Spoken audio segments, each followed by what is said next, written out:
Hi there, welcome back to Mr. Moneyphone. My name is Ryan and today I'll be showing you how to use Apple ProRaw with the iPhone 13 Pro. First, we're going to open up the Settings app and go down to the Camera settings. Go to Formats, and this is where we can turn on and off ProRAW and ProRes. Apple ProRAW is a 12-bit file that uses the linear DNG format to retain more information in dynamic range. This added information gives a lot more flexibility when editing photos, but at the cost of increased file sizes. Apple ProRes is essentially the same thing, but for video.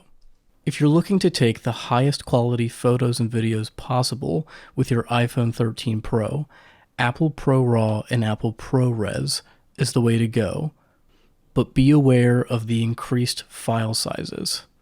And that is how you use Apple ProRAW and Apple ProRes on the iPhone 13 Pro.